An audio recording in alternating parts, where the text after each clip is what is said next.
जय गुरु जी, जय गुरु जी, जय गुरु जी। बच्चों लोग, ऑनलाइन 12th स्टार्ट करने जा रहे हैं, पेशेंस रखिएगा। बट ये चैप्टर को फिनिश करते, जो चैप्टर अभी चल रहा है जिसका नाम है स्ट्रक्चरल ऑर्गेनाइजेशन इन एनिमल्स। इस चैप्टर में हम लोग केवल टिश्यू के बारे में पढ़ते हैं, और टिश्यू जब पढ़ लेंगे तब टिश्यू के जो ऑर्गेनाइजेशन होता है ऑर्गेन्स, और ऑर्गेन्स का ऑर्गेनाइजेशन होता है ऑर्गेन सिस्टम, तो उसके बारे में पढ़ेंगे। लेकिन सिंपल एनिमल्स के बारे में स्टार्ट करते हैं। अर्थवर्म, उसके बाद में कॉकरोच, उसके बाद में फ्रॉग। थोड़ा बहुत जानकारी लेना हर एक एनिमल का के बारे में जानकारी लेना। ऐसे एनिमल किंगडम में बहुत सारे एनिमल्स के बारे में जान चुके थे, लेकिन इसमें ऑर्गेन सिस्टम के बारे में अर्थवर्म, कॉकरोच एंड फ्रॉग के बारे में जानेंगे। 2 इनवर्टिब्रेट हो जाते हैं और 1 वर्टिब्रेट हो जाते हैं, मतलब फ्रॉग वर्टिब्रेट्स है और 2 कॉकरोच एंड अर्थवर्म इनवर्टिब्रेट्स है। Now come two point. कल हम टिश्यू में हम लोग पढ़े थे इपिथेलियम टिश्यू। इपिथेलियम टिश्यू में ही आज पढ़ेंगे कि इपिथेलियम टिश्यू या कोई भी टिश्यू का सेल्स एक दूसरे से कैसे अटैच रहता है। तो वो पहले जान जाएंगे। जंक्शन, सेल का बीच का जोड़ मतलब जंक्शन। जब ये हो जाएगा तब हम लोग कनेक्टिव टिश्यू पर चलेंगे। तो कम टू पॉइंट, हम लोग का विषय वस्तु चैप्टर का नाम है स्ट्रक्चरल ऑर्गेनाइजेशन इन एनिमल्स। इसमें टिश्यू गाने पढ़ते हैं, बता चुके थे। टिश्यू में इपिथेलियम टिश्यू बैक क्लास में, प्रीवियस क्लास में बता चुके थे।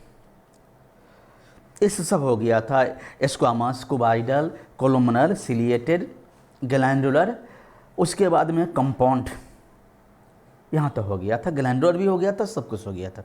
ये बैक क्लास में यहाँ तक हम लोग हो गया था। पिक्चर भी देख लीजिए, कंपाउंड भी पढ़ लीजिए हम लोग। कंपाउंड भी जो चीज़ रिमेंबर करना होता, याद करना होता, वो चीज़ को याद करना ही पड़ेगा आपको। चाहे आज याद किए या कल याद किए, याद तो करना ही पड़ेगा आप लोगों को। कम टू पॉइंट, आज हम लोग पढ़ेंगे सेल का जंक्शन। सेल जंक्शन मतलब एक cell, 2 cell, 3 cell, 4 cell, 5 cell, जो भी टिश्यू में ग्रुप में रहेगा सेल सब, तो वो सब कैसे अटैच रहेगा एक दूसरे से। तो एपिथेलियम का जो सेल्स होता है उसके बीच में इंट्रासेलुलर मैट्रिक्स नहीं के बराबर होता, लिटिल होता है। ये तो बता ही चुके थे। अब उसी टिश्यू का सेल या दूसरे टिश्यू का भी सेल के बारे में जानेंगे। सेल का जंक्शन जो होता है प्रोवाइड करता है structural function, link between cells. 2 सेलों के बीच में लिंक को दर्शाता है सेल जंक्शन। उस सेल जंक्शन 3 प्रकार के होते हैं: टाइट जंक्शन, एडहेरिंग जंक्शन और gap junction. Names also indicate है, तो हम क्या बोलेंगे, समझ गया। टाइट जंक्शन 2 सेल आपस में बिल्कुल कंपैक्टली अटैच रहेगा, मतलब थोड़ा बहुत गैप नहीं रहेगा। दैट मीन्स कि a tight junction help to stop substance from leaking across the tissue. Tissue के बाहर कोई भी पदार्थ नहीं जा सकता, कोई भी केमिकल टिश्यू से बाहर नहीं निकल सकता, मतलब सेल से बाहर नहीं निकल सकता। टाइट से जुड़ा रहता है एक दूसरे से। मतलब टिश्यू में केमिकल घूमेगा चलेगा, एक सेल से दूसरे सेल में जाएगा, दूसरे तीसरे सेल में जाएगा, लेकिन वो टिश्यू से कोई केमिकल बाहर निकले दूसरे टिश्यू में जाएगा तो वो टाइट जंक्शन में नहीं जा पाएगा। टाइट से सिंपल है, कड़ा से, टाइट से। अब है एडहेरिंग जंक्शन, मतलब सटा हुआ। ये परफॉर्म करता cementing to keep neighbouring cell together, मतलब पड़ोसी सेल से सीमेंट जैसे जुड़ा रहता है, हटेगा नहीं, सटा रहता है। एडहेरिंग मतलब होता है सटना, जुड़ा रहना। अब है गैप जंक्शन में गैप रहेगा। अब एक सेल है, अब 2 सेल है, तो 3 सेल है, तो कोई पार्ट सटा रहेगा, कोई पार्ट हटा रहेगा, तो गैप रहेगा। इसमें एक सेल का साइटोप्लाज्म दूसरे सेल में आराम से चला जाता है। पहले गैप में गया, इंट्रासेलुलर मैट्रिक्स में गया, फिर इसमें चला जाएगा, फिर इसमें से इसमें चला जाएगा, आराम से। रैपिडली ट्रांसफर होते हैं आयंस और स्मॉल मॉलिक्यूल्स गैप जंक्शन में। तो एक सेल से दूसरे सेल अटैच रहेगा, जुड़ा रहेगा 3 जंक्शन से: टाइट जंक्शन, एडहेरिंग जंक्शन और gap junction. Come two point, इसमें कोई नया बात रॉकेट नहीं समझेंगे। कम टू पॉइंट, आगे बढ़ते हम लोग। इससे हम लोग समझ गए। अब कंट्रोल पॉइंट, अब हम कनेक्टिव टिश्यू। याद करिएगा, एक प्लांट के बॉडी में सबसे ज़्यादा सेल था कौन टिश्यू वाला? तो पारेन्काइमा वाला। और एक एनिमल के सेल में सबसे ज़्यादा जो टिश्यू रहेगा, टिश्यू वाला सेल रहेगा, वो कनेक्टिव टिश्यू रहेगा। एनिमल में, हम लोग में, तो एनिमल्स में सबसे ज़्यादा टिश्यू रहेगा कनेक्टिव टिश्यू, और प्लांट में सबसे टिश्यू रहेगा, उसका नाम है पारेन्काइमा। याद कर लीजिएगा बात, दोनों बात याद कर लीजिएगा। अब तो मोस्ट इम्पोर्टेंट है, वाइडली डिस्ट्रीब्यूटेड शरीर में, पूरे शरीर में हर पार्ट्स में भरा होगा रहेगा कनेक्टिव टिश्यू। हर पार्ट एक दूसरे से जुड़ा हुआ, कनेक्ट है। ऑर्गन भी कनेक्ट है कनेक्टिव टिश्यू से ही। अब आगे बढ़ते हैं, स्पेशल फंक्शन होता है कनेक्टिव टिश्यू का, लिंकिंग एंड सपोर्टिंग दोनों काम करेगा, दूसरे टिश्यू को और ऑर्गन को, बॉडी का। मतलब बॉडी में जितने भी टिश्यू है और ऑर्गन्स है, उस सब को एक दूसरे से जोड़ के रखेगा और साथ में सपोर्ट भी करेगा। जैसे बोन्स है, कार्टिलेज है, हड्डी है, कार्टिलेज है, स्केलेटन सिस्टम का जो है, स्केलेटन मतलब बोन्स, ये सब कनेक्टिव टिश्यू का ही पार्ट्स है। तो कनेक्टिव टिश्यू लिंकिंग तो करबे करेगा एक दूसरे अंग को, एक दूसरे टिश्यू को, पूरे शरीर को जोड़ कर रखता है कनेक्टिव टिश्यू का सेल्स, कनेक्टिव टिश्यू प्लस में सपोर्ट भी करता, शरीर का ढांचा बनाता, फ्रेमवर्क बनाता, लोकोमोशन में, मूवमेंट में, प्रोटेक्शन में मदद करता है कनेक्टिव टिश्यू का। कौन? बोन्स। पढ़ेंगे, आगे बढ़ते। कनेक्टिव टिश्यू में कार्टिलेज आते हैं, बोन्स आते हैं, एडिपोज आते हैं जो फैट जमा करता, ब्लड भी आते हैं। ऐसे ब्लड को कहा जाता है vascular connective tissue. Vascular connective tissue कहा जाता है ब्लड को, चूंकि वेसल्स में रहता है और कनेक्टिव टिश्यू को जोड़ता है। कनेक्टिव टिश्यू ही है लेकिन वैस्कुलर है, वेसल्स में पाया जाता है। हम लोग के शरीर में ब्लड अगर रहेगा तो वेसल्स में ही रहेगा, वेसल्स के बाहर रहता ही नहीं। कंट्रोल पॉइंट, आगे बढ़ते। In all connective tissue, blood को छोड़ करके तीन चीज रहबे करेगा। ब्लड को इसीलिए वैस्कुलर कनेक्टिव टिश्यू कहते हैं। कोई भी कनेक्टिव टिश्यू रहेगा, कनेक्टिव टिश्यू में बना तीन चीज से बना ही रहेगा, ये आप लोग को याद करना पड़ेगा। कोई भी कनेक्टिव टिश्यू में थ्री सब्सटेंस रहबे करेगा। एक का नाम होगा सेल्स, क्योंकि सेल्स के बगैर टिश्यू कैसे रहेगा? सेल्स तो रहेगा ही। उसका जोड़ने वाला फाइबर्स, और सेल्स सब के बीच बीच में सब्सटेंस मैट्रिक्स रहेगा भरा हुआ। तो कनेक्टिव टिश्यू में तीन चीज तो रहना ही है, तभी ये कनेक्टिव टिश्यू कहेंगे। Cells, fibres, matrix. Cells, fibres and matrix. अब याद करिए, ब्लड को क्यों वैस्कुलर कहते हैं, अलग टिश्यू क्यों कहते हैं? उसमें फाइबर्स नहीं है, ब्लड में डायरेक्ट नहीं है। जब ब्लड वेसल्स कटता है, खून के नली कटता है, अब ब्लड का फ्लो होने लगता है, ब्लीड होने लगता है, तब ब्लड में भी फाइबर्स बन जाता है, जोड़ देता है। देखिए, इसीलिए कनेक्टिव टिश्यू है, जोड़ देता है, कनेक्ट कर देता है कटा हुआ पार्ट्स को, लेकिन करंट में नहीं रहता। बाकी जितने भी टिश्यू होगा कनेक्टिव टिश्यू, सेल्स रहेगा, फाइबर से रहेगा, मैट्रिक्स रहेगा। अब तीनों को, सेल्स को भी समझना है, फाइबर्स को भी समझना है और मैट्रिक्स को भी समझना है। कोशिश करेंगे समझने का तो बेहतर, अच्छा रहेगा। Cells, fibres and matrix. Cells एक ऐसा होता है जो फाइबर्स को बनाता है, जिसको हम लोग फाइब्रोब्लास्ट कहते हैं। एक सेल ऐसा होता है जो मैट्रिक्स को बनाएगा, उसको मास्ट सेल कहते हैं। और एक सेल ऐसा होता है कि कनेक्टिव टिश्यू में कोई पार्ट, माने कोई इन्फेक्शन हो जाएगा, बैक्टीरिया का, वायरस का, पैथोजेन को, उसको मार देगा, उसको मैक्रोफेज कहते हैं। तो सेल्स में तीन सेल्स मेन होते हैं, फाइब्रोब्लास्ट या साइट्स, दूसरा मास्ट सेल, और तीसरा मैक्रोफेज सेल। ये पैथोजन को मार देगा, ये मैट्रिक्स बनाएगा, ये फाइबर से बनाएगा। अब फाइबर्स बनाएगा, फाइबर्स बनाएगा, उस फाइबर्स का भी दो प्रकार होते हैं, इलास्टिन फाइबर मतलब येलो फाइबर, और दूसरा कोलेजन फाइबर या व्हाइट फाइबर्स। ये सब बेसिक कंसेप्ट है कनेक्टिव टिश्यू का। थोड़ा सा आप लोग इस सब बात को, एक्स्ट्रा बात भी याद कर लीजिएगा, टॉपिक से अलावा भी ये सब ऐसे होगा ही, आएगा ही, देख लेते हैं। कंटो पॉइंट आगे बढ़ते हैं। फाइबर्स रहबे करेगा जो प्रोटीन से बना रहता है। कोलेजन फाइबर्स होगा, इलास्टिन फाइबर रहेगा, इसको येलो फाइबर भी कहता है, इसको व्हाइट फाइबर कहते हैं। कोलेजन प्रोटीन से बना रहेगा, इलास्टिन प्रोटीन से बना रहेगा, जो सेलें बनाता है फाइबर्स को। फाइबर्स प्रोवाइड करेगा स्ट्रेंथ, इलास्टिसिटी, फ्लेक्सिबिलिटी, टिश्यू का लचीलापन। कोई भी जॉइंट लचीला इसलिए होता है, मूव इसलिए करता है। मैं बोल रहा हूँ तो मूवे कर रहा है, उंगली चल रहा है तो मूवे कर रहा है। अब presence of ground substance matrix भी रहेगा सेल के बीच में।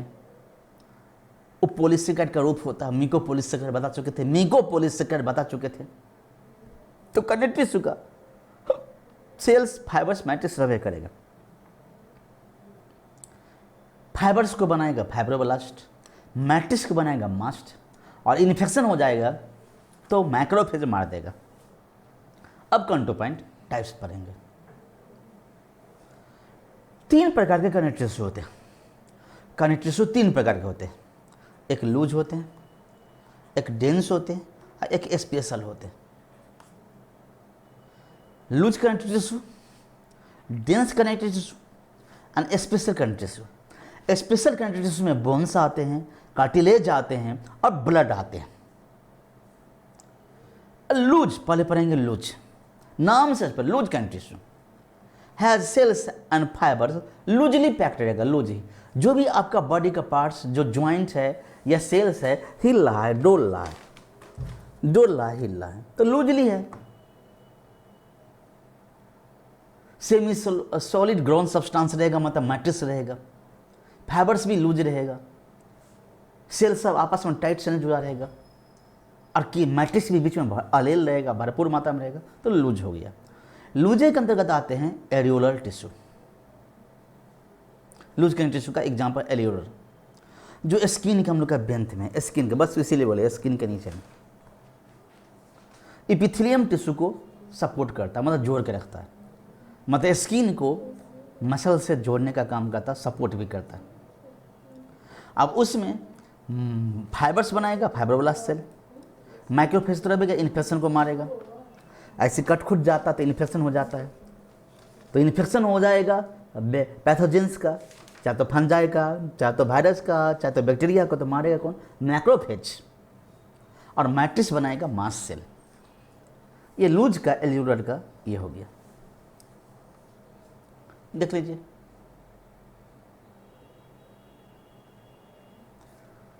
ये सेल हुआ, ये जो ऐसे बना रहा है ये सेल हुआ। फाइब्रोब्लास्ट सेल है जो फाइबर्स उत्पन्न करता है। ब्लू कलर का ऐसे है, कोलेजन फाइबर्स है, कोलेजन फाइबर्स है।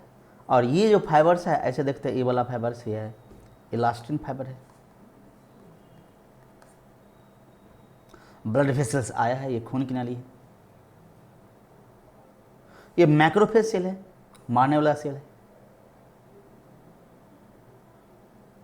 और ये मास्ट सेल है, मैट्रिक्स पैदा करता है। हो गया।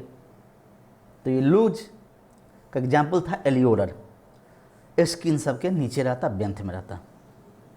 अब जस्ट उसके नीचे रहता है एडिपोज टिश्यू, फैट टिश्यू। वसा को जमा करने वाला, फैट को जमा करने वाला टिश्यू है एडिपोज टिश्यू। लूजी टिश्यू के अंतर्गत आते हैं, कभी आदमी को मोटाते रहता है, कभी पतला हो जाता है। मतलब जितना फिजिकल वर्क करेंगे, एक्सरसाइज करेंगे, उतना एडिपोज टिश्यू में से फैट डिगे होगा और स्लिम बॉडी हो जाएगी। लेकिन उसके लिए फिजिकल वर्क करना पड़ेगा, तभी होगा, ऐसे नहीं होगा। कंटो पॉइंट। स्किन के नीचे रहेगा ये भी एडिपोज। स्पेशल सेल होते हैं, उसका नाम है एडिपोसाइट सेल, याद करिएगा। फैट को जमा करने वाला सेल का नाम क्या है? Adipocyte cell. ये क्वेश्चन हुआ, नीट का क्वेश्चन हुआ, याद कर लीजिएगा। कंट्रो पॉइंट यही है, फैट को जमा करके रखेगा इतना। सेल में न्यूक्लियस छोटा है, साइटोप्लाज्म छोटा सा है, और जो भी जगह है सब में फैट जमा रहेगा। और ये दूसरा सेल हुआ, ये दूसरा सेल हुआ, तो बीच में प्लाज्मा में नहीं, सिंपली एडिपोज हो गया। अब डेंस पढ़ेंगे, डेंस कनेक्टिव टिश्यू। तो डेंस कनेक्टिव टिश्यू में नाम है डेंस, मतलब फाइबर्स जी भर के भरा रहेगा, तो डेंस हो गया। फाइबर्स और फाइब्रोलास कंपैक्टली पैक्ड रहेगा, घना रहेगा, बहुत ज़्यादा रहेगा। डेंस में भी दो होते हैं, डेंस रेगुलर होते हैं जो हमेशा फाइबर्स रबे करेगा, और एक होता है डेंस इरेगुलर जिसमें फाइबर्स कभी आएगा कभी नहीं आएगा। रेगुलर में रेगुलर रहेगा पैटर्न, उसमें कोलाजन फाइबर्स बहुत ज़्यादा आता है। डेंस रेगुलर कनेक्टिव टिश्यू में कोलाजन फाइबर्स बहुत ज़्यादा आता है। और याद करिएगा, हम लोग के शरीर में सबसे ज़्यादा प्रोटीन है, प्रोटीन है कोलाजन प्रोटीन, और कोलाजन प्रोटीन ही बनाता है और ही है कोलाजन फाइबर्स। इसलिए बताए थे कि जब तक कोलाजन फाइबर्स काम करता रहता है, कोलाजन प्रोटीन काम करता रहता है, तब तक हम लोग यंग रहते हैं। जैसा ही कोलाजन प्रोटीन का वर्क घटने लगता है या डिके होने लगता है, गलन होने लगता है या नहीं बनता है, तो रिटायर हो जाता है, तो हम लोग ओल्ड होने लगते। एजिंग का थ्योरी है कोलाजन थ्योरी। तो कोलाजन फाइबर्स रबे करेगा, पैरेलल रहेगा, पैरेलल बंडल में पैरेलल रहेगा। और कोलाजन फाइबर्स इलास्टिक नहीं होते, और उसको वाइट फाइबर भी कहते हैं, और अनब्रांच होते। और elastin fibre, yellow fibres branched होते हैं, और ये इलास्टिक होते हैं, मतलब कॉन्ट्रैक्टाइल होते हैं, अब ब्रांच होते हैं। इसमें आते दो, रेगुलर डेंस में दो आते हैं, एक का नाम है टेंडोन, याद करिएगा टेंडोन, जो मसल्स को बोन से जोड़ेगा। अब ये टॉपिक, तो ये टर्म तो आपको याद करने पड़ेगा, टेंडोन। टेंडोन टेंडोन मसल्स को, मांस को हड्डी से जोड़ेगा। ये हड्डी मांस से जुड़ा रहेगा, तो बीच में डेंस कनेक्टिव टिश्यू आएगा, और डेंस कनेक्टिव टिश्यू में डेंस में रेगुलर डेंस कनेक्टिव टिश्यू रहेगा। रेगुलर में उनका नाम है टेंडोन। बहुत मजबूत होते हैं। कोई नॉनवेज हो, और जब कभी खाते होगे नॉनवेज, तो कभी कभी हड्डी में से मांस को छुड़ाते रहते हो, तो टेंडन टूट जाता है या गल जाता है, इसीलिए हड्डी में से मांस छूट जाता है, टेंडोन। अब दूसरा है लिगामेंट, जो हड्डी को हड्डी से जोड़ेगा। दूसरा का नाम है लिगामेंट, बोन को ज्वाइन करेगा, बोन से बोन को जोड़ेगा। तो लिगामेंट किसको जोड़ता है? हड्डी से हड्डी को। लिगामेंट, लिगामेंट किसको जोड़ेगा? हड्डी से हड्डी को। और टेंडोन हड्डी को मांस से, या मांस को हड्डी से। और हर ज्वाइंट हड्डी जो जुड़ा होता है वो होता है लिगामेंट से। तो टेंडोन लिगामेंट किसका प्रकार है? डेंस रेगुलर कनेक्टिव टिश्यू का, याद करिएगा, बहुत इंपॉर्टेंट है। अब है इरेगुलर, ये कोलाजन फाइबर दिखा रहा है कि फाइबर वाला सेल है, और ये वाइट फाइबर्स है, कोलाजन फाइबर्स है, ये रेगुलर में आ जाते हैं, ये इरेगुलर में आते हैं। कभी फाइबर्स है, कभी फाइबर्स नहीं है, डेंस इरेगुलर।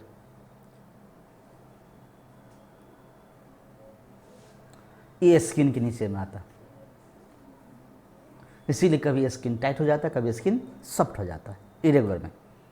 अब नौ बच लो स्पेशल।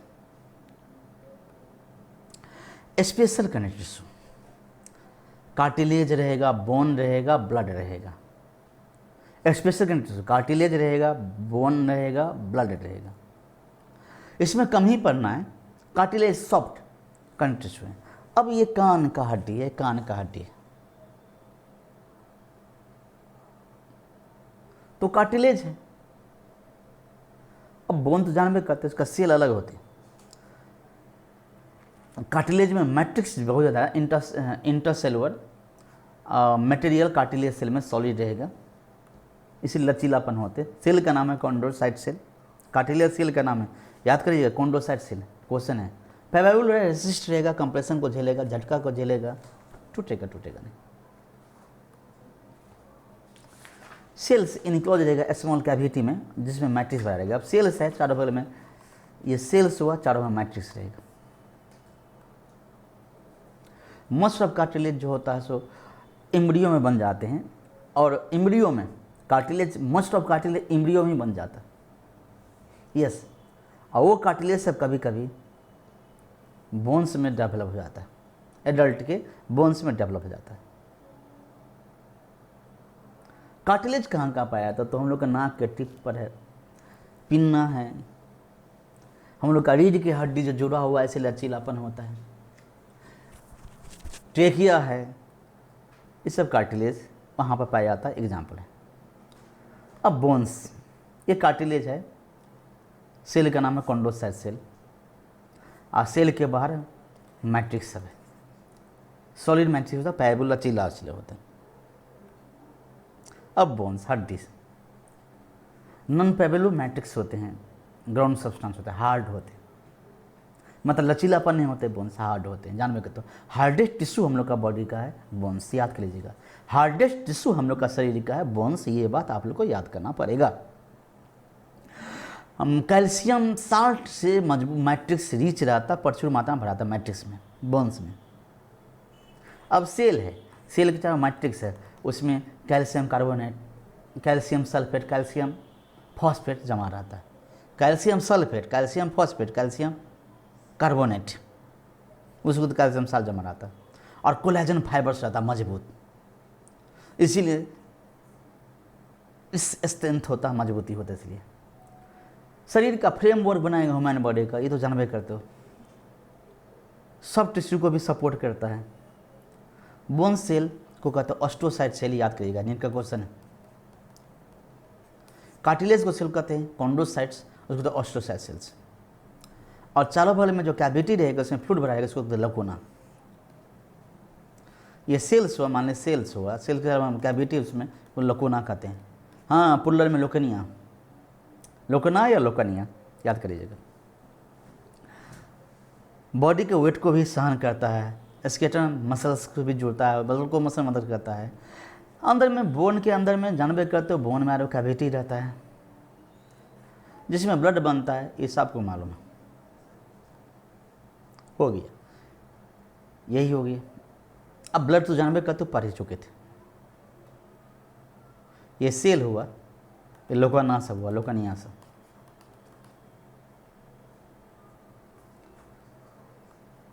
अब हड्डी मजबूत क्यों होते हैं?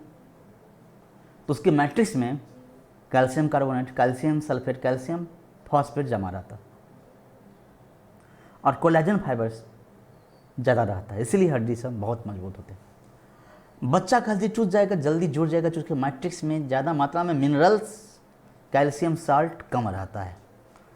और जैसे ही 22-24 एज कोर्स करते हैं आप लोग तो बहुत ही हार्ड हो जाते हैं, और जब हार्ड हो जाएगा तो टूटेगा नहीं, और टूटेगा तो जुड़ेगा नहीं, उसका सेल बाद में रिटायर हो जाता है। क्योंकि बहुत ज़्यादा मिनरल्स भर जाता है तो सेल डिवीजन करवे नहीं करता।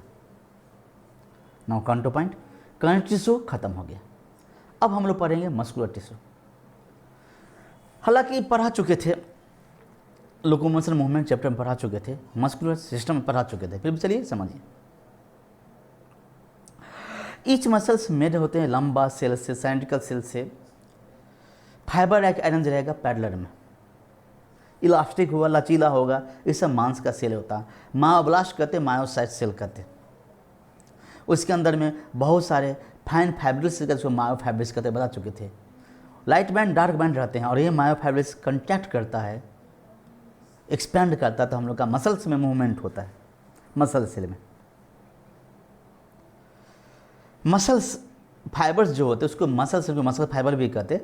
मायोब्लास्ट, मायोसाइट स्टिमुली से रिस्पॉन्स लेता है, कोई भी उत्तेजनाओं से रिस्पॉन्स लेता है मसल्स।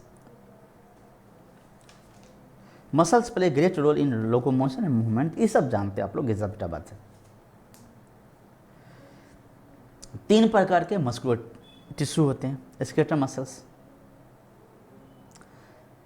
स्केलेटन से जुड़ा रहेगा, उसको वॉलंटरी भी कहते हैं, स्ट्रैप भी कहते हैं, स्ट्रेटेड भी कहते हैं, बता चुके थे। जो बोन से जुड़ा रहेगा उसको स्केलेटल मसल्स कहते हैं। वॉलंटरी मसल्स भी कहते हैं। इसका फैलना सिकुड़ना हम लोग के बस में रहता है। समझिए, कोई नया बात नहीं, कोई रॉकेट साइंस नहीं, सब समझते हो। मसल्स का सेल अनब्रांच रहेगा और मल्टी न्यूक्लियस, याद करिएगा, एक एक सेल में बहुत सारे न्यूक्लियस रहेगा। मल्टी न्यूक्लियस सेल होते हैं स्केलेटल मसल्स, जो हड्डी से जुड़ा था। अनब्रांच सेल होते हैं, याद करिएगा। A number of muscles fibres bundle में रहेगा, टुगेदर पैरेलल फैशन में रहेगा। सीथ ऑफ जुड़ा रहेगा, टॉप कनेक्टिव टिश्यू सेल से इनक्लोज जुड़ा रहेगा, सेवरल बंडल से, मसल फाइबर के बंडल से, सेल से। दूसरा यही है मस्कुलर टिश्यू, लंबा लंबा सेल रहता, अनब्रांच सेल होता, बहुत सारे न्यूक्लियस होते हैं। अगला है अनस्ट्रैप्ड या स्मूथ मसल्स या अनस्ट्रेटेड मसल्स या इनवॉल्यूंटरी मसल्स, जो हड्डी से जुड़ा नहीं रहता। वैसा मान जो आप लोग के बॉडी में बोन से नहीं अटैच रहता, उसको हम लोग कहते हैं स्मूथ मसल्स। ये टैपरिंग रहेगा, इंडेक्स का टैपरिंग एंड रहेगा, क्रॉस में ऐसे से रहेगा सेल्स। सेल जंक्शन एक दूसरे से जोड़ के रखेगा इसमें। इसका फैलना सिकुड़ना हम लोग के बस पर नहीं होता, अपने आप फैलता अपना सिकुड़, जैसे इनवॉलंटरी कहते हैं। बंडल में रहेगा, कंट्री से जुड़ा रहेगा, ये तो जान मैं कर दूँ। प्रेजेंट ब्लड वेसल्स में रहेगा, स्टोमक में रहेगा, इंटेस्टाइन में रहेगा, मत इसे हड्डी से जुड़ा नहीं रहता। रिप्रोडक्टिव ऑर्गन जो है वो सब होते हैं। इसका फैलना सिकुड़ना हम लोग के बस में नहीं है, डायरेक्ट नर्वस सिस्टम कंट्रोल करता है, इनवॉलंटरी नेचर होते हैं। अब कार्डिक मस्कुलर टिश्यू, हम लोग का हार्ट का मस्कुलर टिश्यू, ये हुआ इनवॉलंटरी है, स्मूथ है। अब कार्डिक, हार्ट का मसल्स, हार्ट में पाया था केवल only one. Cell junction fuse होता है प्लाज्मा मेम्ब्रेन से, cardiac muscle cells stick together, एक दूसरे से चिपका रहता है सेल, ब्रांच जैसे लुक में। कम्युनिकेशन रहेगा सेल जंक्शन में इंटरकाइटेड डिस्क के द्वारा, एक सेल दूसरा सेल से बीच में रहेगा इंटरकाइटेड, और सेल से ब्रांच रहेगा, इसीलिए जुड़ा रहेगा एक सेल से दूसरे सेल, इंटरकाइटेड डिस्क रहेगा। यूनिटी में काम करेगा, सब फैलेगा तो सब सिकुड़ेगा तो सब। ब्रांच होते हैं, यूनिन्यूक्लियस होते हैं, इनवॉलंटरी होते हैं, हार्ट में रहते हैं। इस तरह से मस्कुलर टिश्यू भी खत्म हो गया, कोई नया बात नहीं था। अब टिश्यू खत्म नहीं कर देते हैं। यही इंटरकाइटेड डिस्क है, यूनिन्यूक्लिएटेड है, वही इसका ब्रांच इसमें, इसका ब्रांच इसमें, इसका ब्रांच इसमें, सबका ब्रांच सबसे जुड़ा रहता। अब न्यूरल नर्वस टिश्यू, न्यूरॉन आते इसमें, एक्साइटेड होते हैं, रिस्पॉन्स लेते हैं, स्टिमुलस लेते हैं, शरीर के रिस्पॉन्स को चेंज कर सकता है, उसमें पावर होता है, दूसरे सेल को ऑर्डर दे सकता है वर्क करने के लिए, काम करने के लिए। न्यूरो नर्वस टिश्यू का यूनिट है, नर्वस टिश्यू का यूनिट है। न्यूरोगेलिया भी सेल होते हैं जो प्रोटेक्ट करता है, सपोर्ट करता है न्यूरॉन को। तो न्यूरल टिश्यू गेटेस्ट कंट्रोल करता है पूरे बॉडी के रिस्पॉन्स को, चेंजिंग करेगा कंडीशन को, कोई भी कंडीशन, कुछ भी चीज़। यही होते हैं मास्टर सेल।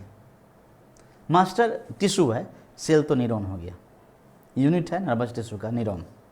न्यूरोगेलिया भी होते हैं जो ये कंडक्टिंग नहीं करेगा, कि प्रोटेक्ट करेगा, सपोर्ट करेगा। कभी कभी न्यूरॉन में शॉर्ट सर्किट होता है तो डैमेज हो जाएगा, या कभी कभी कट जाएगा, तो रिजनरेट करने में, जोड़ने में, न्यूरॉन तो बनेगा नहीं, तो जोड़ने में, नहीं टूटने देने में, कवर करने में, प्रोटेक्ट करने में न्यूरोगेलिया सेल मदद करता है।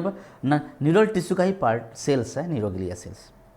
न्यूरोगेलिया make more than 1/2 volume of neural tissue, याद करिएगा, 1/2